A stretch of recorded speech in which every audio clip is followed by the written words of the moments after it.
I would like to welcome you all. Thank you for coming. Before we start, as our tradition is, I'd like for us to take 1 minute for prayer. So, Fatiha na 1 minute. So, what is today? Today is an International Women's Day, very important to us as a woman. International Women's Day is a time to reflect, progress made, to call for change, and to celebrate acts of courage and determination by ordinary women who have played an extraordinary role in the history of their countries and communities. The Secretary General Ban Ki-moon said this year for the International Women's Day, and I'm quoting here, the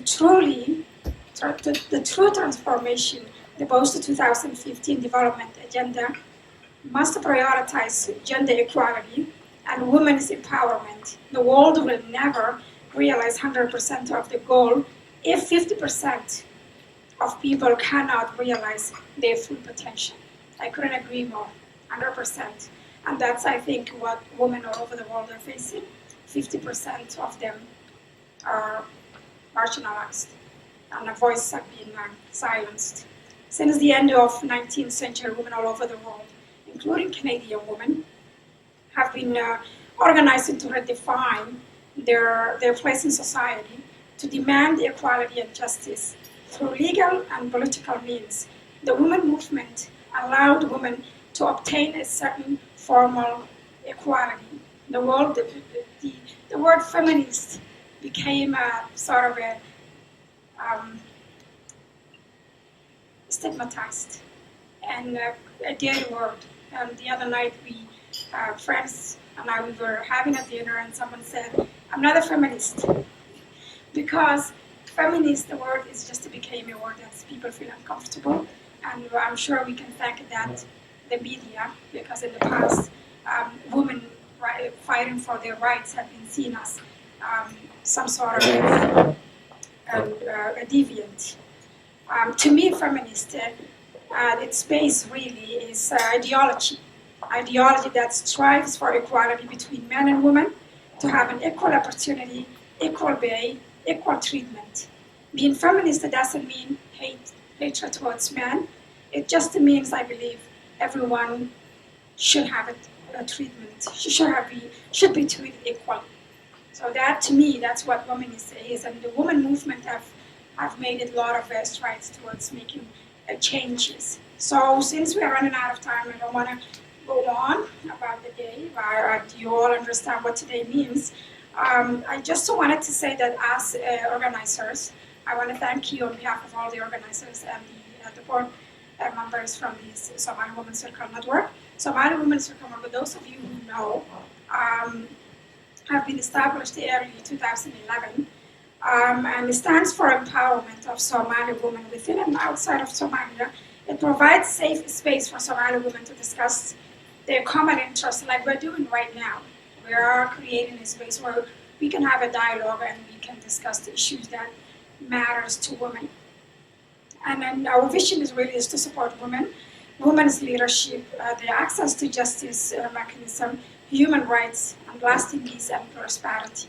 So that's what we stand for. And even though we are focusing on Somali women, because for those of us who are privileged enough to be in a country where our rights and dignity have been protected, our sisters back in Africa and Somalia do not have that opportunity. So I'm just appealing to young ladies who are here. We're not only talking about Somali women that are in Somalia, we also do want for you to connect and to Somalia issues, like Somali women and their issues, so that you will be able to help empower them and support them, so they will have a voice of their own to address their own concerns and issues. So I would like to thank you again for coming. I wanted them to, if I can, we have to start our panels tonight. Today we have a really tight schedule. All I ask you is to get ready for asking questions, because when every panel finish the presentations, we will have Q&As. So we want everyone to be ready to have good questions that matters to the topic that is that needs to be discussed and to do with whatever the presenters are addressing. So I like to call the first presenters. I have Amina Sheikh Ahmed, who is one of our board member, and Amina is one of the young generation that is joining our board. She is recently completed a degree on neuroscience at Carleton University, and she's also getting ready for dental school. So she's a really, really busy young lady, but she will be moderating for the first panel. So I wanted Amina to come up, and Amina will explain what to expect from the first panel. Amina, come with. Assalamu alaikum, everyone. So our first speaker today is my dear sister, Ms. Ifrah Hassan. I've had the pleasure to work with her in the past few years as a board member, and I've also had the pleasure to work with her foundation, Somali Canadian Youth Mentorship Program. Ifrah has a bachelor in economics, and she's currently working for the federal government. Ifrah has a passion for volunteering in the Somali community, and in 2011 she co-founded the Somali Canadian Youth Mentorship Program. And Awakening, which this year's title was Reviving the Spirit of Somali Youth Conference, and this happens annually here in Ottawa. She's also an active volunteer member for the Canadian Somali Mothers Association and a board member for the Somali Women's Circle Network. So without further ado, my dear sister Ifrah.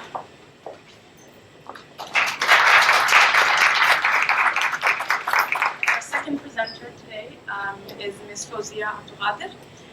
She has 2 decades of work experience in Canadian public policy analysis and worked in various capacities managing files in the areas of program and policy evaluation, performance measurement, tracking systems, and knowledge development. She's also worked in exchange and translation. Ms. Abdulqadir is in the knowledge development and exchange analyst at the Centre for Chronic Disease Prevention in the Public Health Agency of Canada. She's also a part-time doctoral student at the School of Canadian Studies at Carleton University. And Habib is also a board member of the Youth Services Bureau of Ottawa. And also on a volunteer capacity, Ms. Abdulqadir is Associate Director of Research at the Institute of the Horn of Africa Studies and Affairs. And Fawzia Abdulqadir is an independent researcher, and her research interests are in the areas of conflict analysis, transnational justice, post-conflict justice mechanisms internationally. And also in the Canadian national context, her research interests are in Canadian social policy and in the public sector accountability. Fawzia Abdulqadir is in her doctoral studies, and she's specializing in political economy and gender and women's studies. And she also holds a master's degree in social work, concentrating in Canadian public policy, and 2 undergraduate degrees in economics, mashallah. You can skip all that. And a BSW. These are all your accolades. You have to talk about them, as well as a graduate certificate of teaching English as a second language. So a round of applause, mashallah. This is something that we look forward to. We can all and Fawzia Abdulqadir. Our next panel presenter is Sharmak Abdullahi. Sharmak works for the City of Ottawa as a business consultant with Crime Prevention Ottawa. He also works as a part-time lecturer at Algonquin in social service worker program. And Sharmak grew up in Ottawa's East End and has actively been involved in grassroots organizations, coalitions, and groups committed to youth empowerment, social equity, and human rights issues since he was a teenager, mashallah. Sharmak holds a BA arts degree in history and law from Carleton University and a master's in research public policy from the Queen Mary University in London.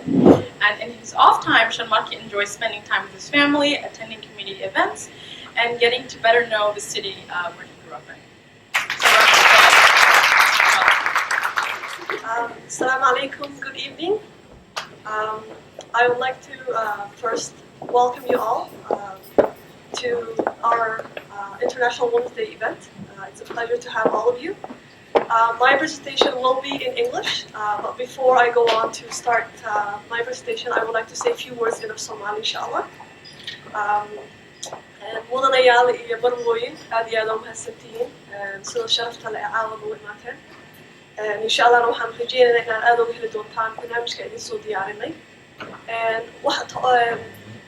qodobka aan ka hadlayo sida hore loogu sheegay waxa weeye taariikhda dumarka Soomaaliyeed iyo howlgalkii iyo halgankii usoo galeen waddankeena markay noqoto xornimadiisii baan ka hadli doonaa marka barnaamijkan waxaan kusoo diyaariyay saa u sheegay af English maadaama ay nala joogaan dad ajnabi ah waan jecelnahay inay ka faa'iidaystaan historygeena iyo meeshaan ka nimaanay marka saas iga raali ahaan doontaan insha allah marka haddana waxaan ugu gudgalayaa insha allah presentationka. So I will be discussing I'll be talking about some historic contributions that Somali women have made in the past historically, as well as we'll be paying tribute to Somali women as well. So first thing I will be talking about is so women in Somali, what have they done? Well, they participated in many capacities as well as contributed extensively to the history of the country. They were also very active in fighting for the freedom and independence of Somalis. They also were active participants in the Somali Youth League, which was a movement that happened throughout the 1940s and 50s. For those of you that are not familiar with what SYL stands for, or what they were, it was a revolutionary freedom and political movement, and it was led by 13 young Somali men between the ages of 13 to 18, and it was formed in Mogadishu actually on May 15, 1943. It was also the country's first political party ever in Somalia. Women, what they've done is the way that they participated in Somali Youth League is by organizing themselves. They recruited new members, they promoted and raised patriotic awareness, collected funds. They also secured housing and concealed nationals from authorities. So if you're wondering, the authorities we're talking about is basically the British and the Italians that at the time colonized Somalia. So you had the northern that was colonized by the British and the south that was colonized by the Italians. So because of that, because of their active in bringing freedom, they suffered a lot. So they were imprisoned, they were tortured, and in extreme cases they were actually killed while fighting for the Somali flag. So tonight, because I've been giving 10 minutes to talk about my presentation, if I sit here and start talking about all the different women that have made contribution, they'll take the whole night. So what I did is I focused on two women that have played a really, really major role in the historic contribution of Somali women.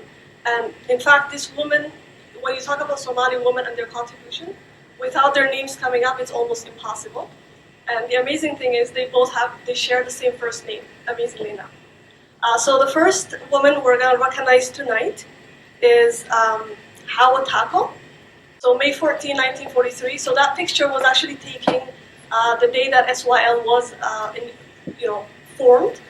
There were talks between 1940 up until for 3 years, but really that's when it was formed.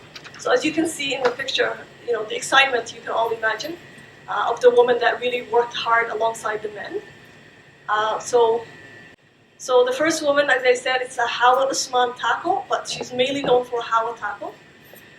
So she was a prominent leader in the early 20th century. She was an active member of SYL as well, and she was also killed, unfortunately, in 1948 at the Somali Youth headquarters. So at the time, there was a riot that happened in 1948, where the Somalis, the movement was, for the first time, they were really, really tested. So a lot of people suffered, obviously, but she was killed in that riot. And that was the riot where you had four powers that actually came, and that's how she was killed. And the members of the four powers at the time were Soviet Union, US, the United Kingdom, and France. Some say it's Germany as well. but those are the four that I was able to confirm. So that's how she was killed. Ilahi al may Allah bless her soul. So she, because of her sacrifice, she later became a symbol for Panam, for Pan-Somalism, which is another word for Somali Wayne. And her struggle, because of what she went through SYL, it actually gave them more encouragement to continue the fight. So in the 1970s, there was a monument that was erected in Mogadishu in honor of Hawa Taco. And to this day, there are actually several schools that you can find, mainly in Mogadishu, where she was named after as well. So that was a bit of Hawa Taco. So if we go to the next slide, you will see the monument. So growing up in Mogadishu, I grew up in Mogadishu myself. I remember walking past that every day to school. I attended Jamal Abdel Nasir, some of you may know. I lived in Hulwadag, so I remember seeing that, and I remember looking at it and just her posture. Something about her was just so powerful. So that's a photo of her, Hawa Taco. Okay, so if we go to next slide. So the next woman we're gonna pay tribute to tonight is Hawa Jibril. She is actually some of you know her. She's actually Somali Canadian. She spent a lot of time in Toronto, but she's no longer with us. But to tell you a little bit about Hawa Jibril, she was born in 1920, and she was obviously also played a major role in the Somali women that participated in SYL, the Somali Youth League. And she was a poet. She actually composed poems since at the age of 12. She's been performing poetry. And July 2008, she released her first book, which was called Sa Wahaytiri, which in English, the actual translation is And Then She Said. Okay, so the name Say Wahaytiri comes from a Somali ritual phrase that is used to introduce a poet. Mainly it was for the men, but because she was a poet and she was a woman, she was also introduced that way. And in 2007, actually, a year before she released her book, there was a play that was done by Jumbly's Theatre. They were celebrating the life of Hawa. Okay, so it's pretty remarkable. Now, in 2011, she, as I mentioned earlier, she passed away peacefully in Toronto, Canada. And she was also one of the last remaining women activists of the Somali Youth League and the greatest poet of our nation. And may Allah subhanahu wa ta'ala rest her soul. So, next slide, you will see a picture. So the first picture you see, that is actually the picture that shows up on her book. It was taken, I believe she was in her early 20s at the time, very young, as you can see, very beautiful woman, mashallah. So that's the cover of her book. And the next picture that you see was actually taken the day that her book was released in 2008. And the woman she's standing next to is actually her daughter. Her name is Fatima. And she's quite a remarkable woman herself. She was the first Somali woman to graduate in university in 1962. So really, having the two of them, side by side, it made me think, we should also be honoring Fatima. But like I said, because of the time that we have tonight, talking about this woman as well. So that's Hawa Jibril. And if we go to next slide, that is actually one of her poems that I found quite powerful. So I'm just going to read it out. At the time we were fighting for our flag, she says, sisters, that's actually the name they had. So the women that were part of SYL, they were called the sisters. So she says, sisters, we chanted and we clapped until our hands and jaws got sore. Sisters, we sold our jewelry, depriving ourselves, and donated to our beat, enriching the struggle. So quite powerful. We always hear about how Somali women during the Civil War, they sold their, they have their goal to save, the society and of course their families. But they also did that back in the 1940s as well, to fight for our independence. So what I like to end it with is a quick YouTube video where you're actually going to see Howell performing one of her poetry before she died, and the the poem is both in English and of Somali as well.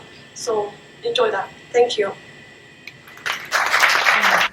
habeenkii markaan seexdana waa riyoodaa subaxii markaan soo toosana xoogaa maskaxdaydu yaan kala hadlaa dowladnimadii waxaan ku riyooday waddankaygiyo rajari oo sidii aan rabay ilaahay runiga dhigay oo dib loo raacdeeyey shanaabkii ragaad ku gelay oo dabayshu ruxayso calaankii rafaadsanaa oo qaxootigii dibeedu soo rooday dibu rogmaday oo raaxa loo seexday oo laysku ridin rasaas oo dadkayagii runuuga lahaa loobayoo israbo oo ardadii raxan u soconaysa raaciya dumar oo roobkii noo daay xareediina tahay ragkaas oo saricii ruxubeeyo mirihiisii ruxanayaan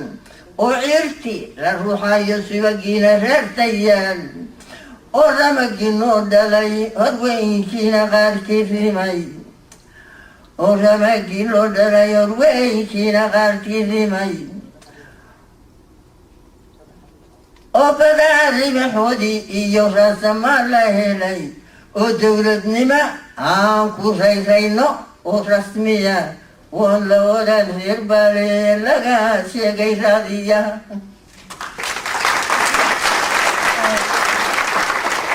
Mama is a well-known patriot, and she really feels day and night about Somalia, what is happening, and how our country has disintegrated, and the wars that our people have been inflicted so many years. So she said, it always constantly in my mind, Somalia, and in her dreams. And so here is her dream, my dream. I dreamed that there was hope for my country. Thus God had made my wishes true. I saw our lost dignity restored, wind fluttering our long neglected flag. True unity and fraternal harmony achieved. Those who fled for their lives returned from abroad. No more gunfire, disturbing peaceful sleep. Students, girls and boys heading for school. Pools of rainwater everywhere. Seeds sprouting and fruit dangling from the trees. Crates of banana for shipment staked. Sea treasures reaping and profit-making learning. Milk producing camels birthing and more in gestation. And the government for all the people on the radio announced. And thank you for coming. Sunday afternoon is not an easy time, but thanks for coming and happy International Women's Day. Can everybody hear me? Super. Okay. I want to say thank you to the organizers and the volunteers who tirelessly put this thing together. The Somali Women's Circle Network. It's an honor, really, and I really appreciate working with you guys on this event. So, thank you. I also would like to say that I am really honored to be sharing this panel today with two of my favorite people, Shamarke and Ifrah. Thank you, guys. It's really an honor. So, Somali women, I think we are also short in time, so I'm not going to make a long speech, but I just want to highlight a few points. What I would like to start with is we all have seen strong mothers like Hawa Jibril and Hawa Tako that Ifrah eloquently kind of highlighted their efforts for us. But everybody knows a strong Yeyo, grandmother, a strong mother, a strong aunt. The resilience of Somali women and the stories we all have and share are really something that we cannot do justice to in 10 minutes or 5 minutes. So what I will try and do is highlight the fact that what we have seen, witnessed, or know about Somali women is really resilience and agency at every level, whether they were in the nomadic hardship of lifestyle, whether they were in the agricultural or agri-pastoralist communities, they have been always the backbone of their communities. They've been doing child rearing as well as working in the field or looking after the animals. So I'm going to try and sort of paint a little picture of a decade or two prior to independence, 2 decades after independence, and the 2 decades of civil war, just to touch on some of the things that Somali women have contributed to. Prior to independence, I think we have seen a great example, a very specific example, somebody who we have had the opportunity and the good fortune of being in Canada with Hawa Jibril and her cohort, who were in the forefronts of the independence movements. Women have always, even though the Somali traditional hair or customary law says that men make decisions, women were always in the background, advising and guiding and sharing their wisdom and delivering all that is needed for the gurti or the elders to deliberate and do what they're doing. So their role was never really hidden. It was just never acknowledged or recognized. But everybody knows the role they played. So whether they were in the countryside or whether they were in urban cities, they have fought along the men for independence. They have poems and they have dances and they have songs that some of us are fortunate now to read by Faduma Ureji recording her mother's poetry in a book called And Then She Said. Fast forwarding after independence and looking at the 60s and looking at Somalia becoming a young nation state, urbanizing, cities developing, women were everywhere, from child reading to theater and plays. And we all know the kinds of plays that they participated in, whether it's Shabel Nagod or whatnot, in the 60s. And I would recommend Professor Lidwin Kapten, who teaches history in Wellesley College, wrote a book called Women's Voices in a Male-Dominated Culture. And she actually has documented the songs, the genre. Somali poetry, Somalis are rich in poetry, and they're called Society of Poets. But there is a distinction between women's poetry and women's songs and men's. And what Lidwin has done is actually documented the genre that covers the female voice. An excellent book to look at. Also looking at the 60s, later in the 60s and also in the 70s, another good book is our own Hamdi Mohammed from Ottawa, who wrote a book. Hamdi did a history degree at Ottawa University focusing on Somali women in the decade of the 70s and looking at the agency. And now she has made it into a book called Gender in the Nation State. So that's another good book. So Somali women, during the heyday of the regime, and when the regime was experimenting with scientific socialism, they were at the forefront, whether it was changing the role of women, whether it was accessing justice, whether it was participating in politics, whether it was going to school. They were managing to have babies, but at the same time have careers when the country was peaceful. And they have taken their share. And we have seen Faduma here, who was also a minister, Hawa Jibril's daughter.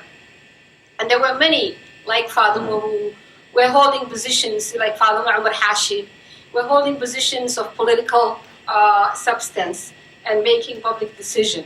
But there were also mothers. And most of the mothers who might not have had the opportunity to go to education, but raised people like myself and made sure that we went to school. And I would never forget the conversations I would have with my mother, even though she wasn't able to read with me. If I had poor mark or failed exam, her comments would be, "What were you doing? Were you looking after the camels for me? Were you looking after the goats? Why is it the only job you have, which is school, that you're not performing in it?" So there were no compromising in making sure that they ensure that you get the opportunities that they did not get. And there were no mincing words, and there was no negotiation about that. You delivered on your schoolwork. Otherwise, of you go to the countryside and look after the camels, right? What good are you otherwise, right? So, and growing up with strong women who were in the countryside. I remember some of my mother's cousins and sisters coming and talking about how many camels and goats and cows they were herding and they owned. People always assumed Somali women didn't own property. People were making assumptions. But I remember in the early 80s talking to an expat who lived in Kismayo, which is southern Somalia, that had a factory of sugarcane factory that was making sugar, who had a house lady, a Somali housemaid from the country. She said this woman would come for 6 months. 6 months she's in the countryside herding her livestock. But she would come 6 months to Kismayo and be a maid and save her money. And this is also something that the young generation should know. That there were, even though the men would own most of the property, women also owned property. And when that woman who comes from the countryside, who is doing 6 months of labor in the city, that money is hers. It's not the family's money. And this expat, the British expat I was talking to, was impressed with the fact that this woman was investing that money in any which way she wanted to. And she was taking stuff back from the city into the countryside to sell, and that was her money. So she said one day I came back home and there was a special bag sitting in the front. And I said, what is this? And she said, when I was cleaning today, I broke one of your plates and it's in this bag. And I want you to deduct the money for this dish from my wages. So they had integrity and they had determination and they made life and they rose to the challenges. And when the countryside was sort of like the rains or the farms were not working, they'll come to the cities and work. I just wanted to share that anecdote story for the benefit of the young generation. Fast forwarding to the decade of the 80s. The military regime was in its heyday in the 70s, and we had a lot of good experimental projects. But by the late 70s, the country was going to hell in a handbasket. And it was very dictatorial regime, and it was brutal. So there were movements, resistance movements that were forming. And people were making songs, resistance songs, people were making poetry. And the person that I would like to mention in that era in the 80s is Sada Ali Warsame, who participated in a male genre poetry that was resistance, the Dear Lady, right? And took her part and talked about and performed plays that were banned and created songs like, sang the songs like, you're buying Land Cruisers and we're begging for corn. People are starving, yet this government is importing Land Cruisers. Galay Sobri or Land Cruiser Galo. It was a popular song of resistance that got banned later on. So in the 80s, Somali women not only showed their agency, they participated in that resistance movements. Whether it was led by the generals or whatever, whomever, they were a part and parcel of it. Fast forwarding to, those are stuff that maybe might not be recognized or acknowledged. Then the country fell apart, and the Somali state as we knew it was no more. It is incredible, and I think all of us in this room can attest to. With the collapse of the Somali state and the peak of the civil war and everybody being in refugee camps, it was the women that picked up the pieces.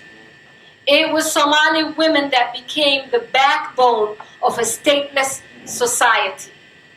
And now, it is not something that is no longer, you guys had one singer or one poetess or this and that. It is now every child, woman, male, female, we know the role that Somali women have played when the country collapsed. Whether they were in refugee camps, whether they were in Europe, whether they were in North America, they have kept that country alive and kept the Somali community connected and alive. So the 2 decades of the 90s and the 2000s, I remember attending presentation after presentation where it's like, now Somali women are running NGOs, Whether, if they are in the refugee camps, they are running the NGOs. If they are back in war-torn Somalia, they're running the NGOs. If they are here, they're doing the same thing. They're sending many back home. So the role they played is now revealed. It's no longer, it cannot be hidden anymore. They became that backbone that held that society together.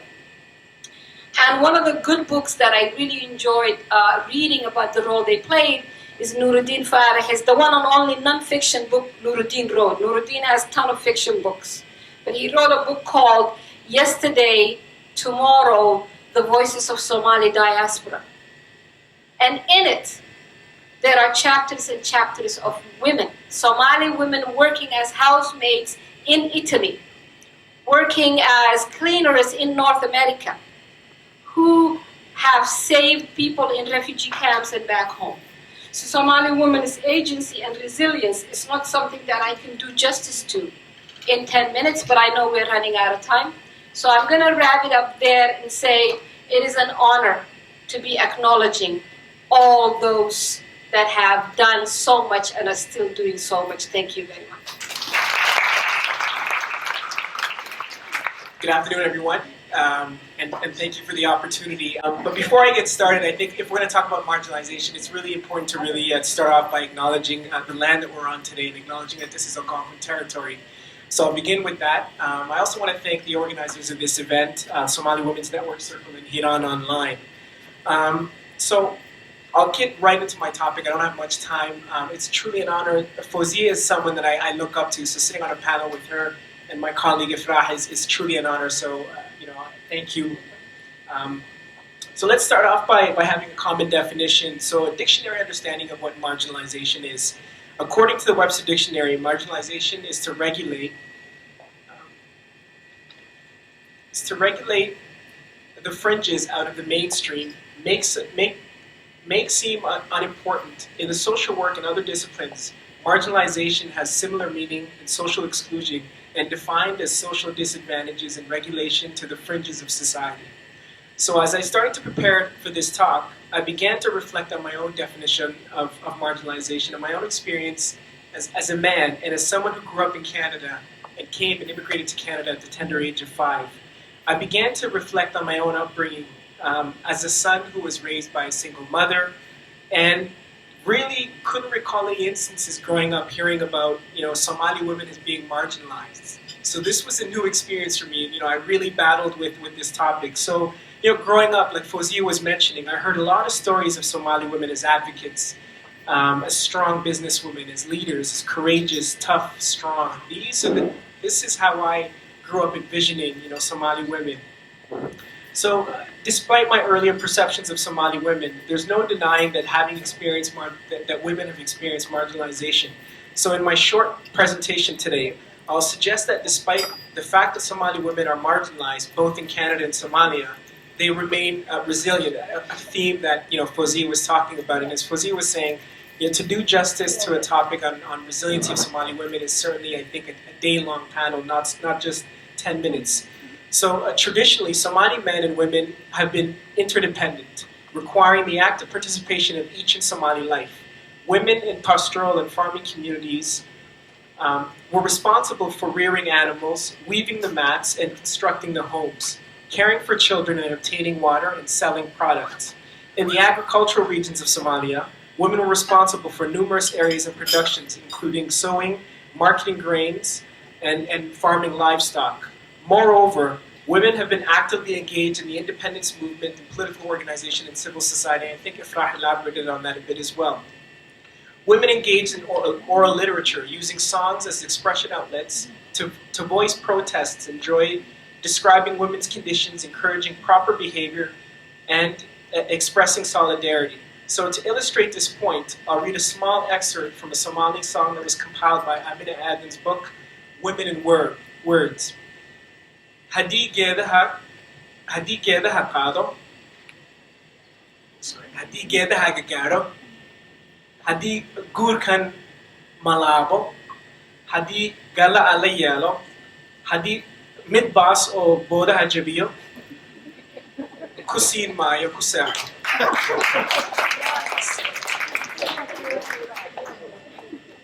And to translate that for our non-Somali speakers, when you reach a marriageable age, and if God keeps his approval, a wicked, mean, and evil man, a wife beater, an intimidator, to such a man, I promise your hand will not go. The Siad Barre government promoted women's participation in education and established the Somali Women's Democratic Organization. However, women's participation in decision-making was limited. In the Somali Democratic Republic, female enrollment in elementary education increased dramatically. Life education centers were organized, women were trained in income-generating activities, often predicated on female art. And in 1975, the federal government passed the family law. Now, how many of you knew that Somalia passed the family law in 1975? So this was a revelation for me as well, which declared that men and women were as equal, enshrining women's rights to inheritance. As Fawzia was mentioning, women can actually own land, political office, and landholding. Despite these efforts, women's participation in the economy was formally limited, and women working in areas traditionally associated with men were marginalized. We all know how the civil war in Somalia has devastated the country and the impact on women, and I won't go into these details today. But since we're in Canada, I do want to say a few words about Somali women's experiences in marginalization here. For Somalis arriving in Canada in the 1990s, adjusting to life was complicated by the speed with which the roles have changed and identities occurred. Women were confronted with negative stereotypes, overt racism, language barriers, foreign credentials not being recognized for many, new culture, and of course, the immigration status. Despite these obstacles and challenges we've seen, the resiliency of Somali women whether it's in the redevelopment process of Somalia or here in Canada, we're seeing. The stories of strong Somali identity of Somali women and their inheritance on Islamic dress, despite the consistent harassment and the ridicule, to paint them as oppressed women. Now, to illustrate this point a bit, I was, a few years ago, I was talking to a neighbor of mine who came to Canada in the 60s sometimes, a Pakistani man, and he said, before the Somalis arrived, I was afraid for my daughters to wear hijab. Because this was a reality for many Pakistanis or many people who weren't proud of this, Islamic heritage that the Somali women bring. So when they came to Canada, a lot of Somalis came as they were dressed, went to school, and, were marching on really proudly. So the Somali community is also thriving and flourishing on the backs of Somali women. Just a few examples, the Somali community here in Ottawa, just a few examples. I can list a number of women, but I'll highlight a few. And to start off with, I'll start with my mother. She's helped in raising me, my younger siblings, as a woman who came to Canada, not finishing her education, but coming back and really showing us that anything is possible. Coming back, starting from scratch, going back to school here, as she took us to school when we were in elementary, going back to school on her own, just to set an example for us. I'll start by, how many of you have been to fundraisers where you hear of Somali women taking off their jewelries and donating? So when it comes to institutions like the Ottawa Islamic School or the As-Salam Mosque, women have played a key role in these organizations. Fawzia talked a lot about putting their children first.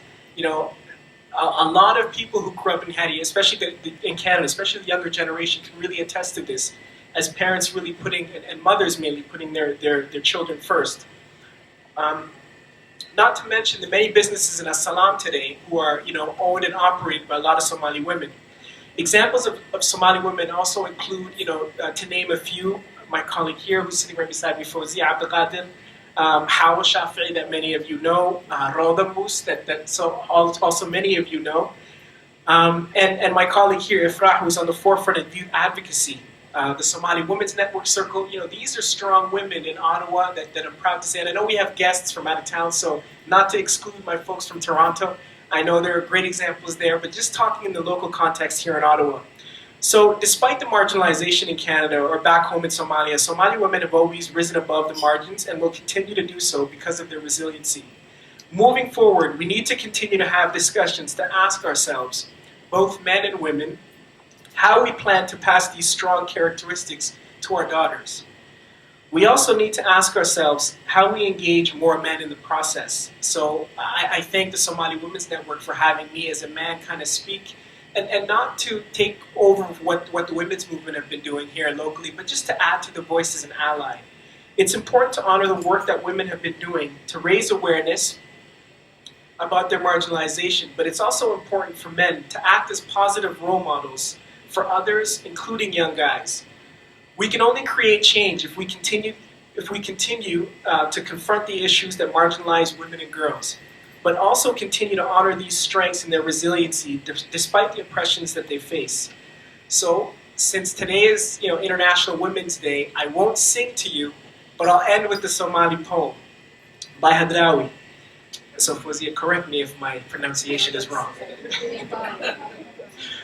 Dumar iyo haween baa nolol lagu hawaystaa, kuwa lagu hamiyee sidee hawd calayn weyn, raggu wada hamuumee, isha halcasanaysa, hablaheega weeye. So, and a loose translation of this is really honoring the strength of mothers and the beauty of women. So that's what this is about, this small little excerpt. So thank you for your time. Piece. So any questions or comments in the audience? Should I put people on the spot? No? Well, I have, just to break the ice, just a rather comment for Ifrah. So we know that both Hawatako and Hamid Jabil were significant figures in our history. And of course, they've shaped our identity as Somali women, as strong leaders and advocates. And we know that coming to a new country and raising this new younger generation, that sometimes there's a kind of disconnect in terms of our identity and in terms of knowing this history. And sometimes you feel that you're trying to hold on to something that is only half you because you're trying to identify with the Canadian identity as well. But in order to maintain our Somali identity and to know our history, what would you suggest to the younger generation? How can they better define themselves as Somali women who are resilient, that can channel through everything? And how much does our history play a factor into this and knowing that history? Thank you, Amina. That's a really good point. You know, it's funny. Before I was asked to do this topic.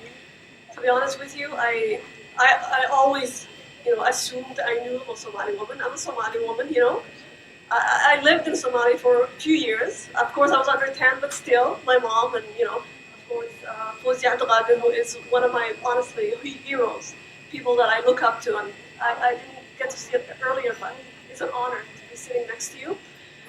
So what I would suggest for the younger generation is to actually read, really. I mean, on Sundays, we all have some time, go on Google, just type Somali woman, and what you learn, you'd be amazed. You saw my presentation earlier, I didn't even know about Father, that she was a minister, So I remember reading and saying, she's an amazing woman, how come I've never knew anything about her? She lives 5 hours from here, So honestly, I would take the time to read, don't assume that you know. We don't know much, and of course we haven't had the opportunity to learn back home. So this is our chance to do our own research. The majority of the people here, I'm looking around, they're all professionals. So alhamdulillah, at least we have the tools. Fawzia talked about earlier how her mother, didn't have the opportunity to go to school and read, but alhamdulillah, we all had that opportunity. So I would suggest that you read about it, learn about it, and look more into how you can apply what you learn to yourself so that you can at least carry. We can't be like them, obviously. We can't, there's no SYL here, obviously, unless the men here want to, restart that. But we can imitate a lot of things, things that they've done. Again, Fawzia talked about how they used to save things, We heard that here in Canada, how saving is important. But we don't realize that our ancestors actually did that. So that's some of the things that I would suggest is definitely research. Thank you.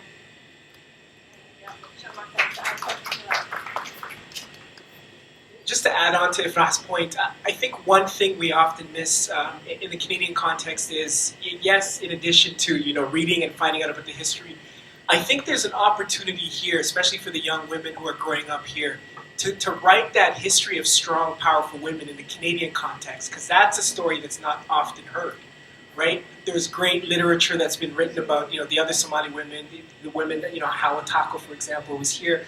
So I think there's an opportunity in the gap there. So a lot of the younger professionals who are here, I think there's really a need for the younger generations that are growing up here, because one of the strong things that I now didn't get an opportunity to expand on a bit is, what qualities we pass on to our daughters, the younger generation that's growing up here. And there has to be the mix of the duality of cultures. There has to be the embracing of the Canadian culture, because this is very much their reality. This is where they grew up.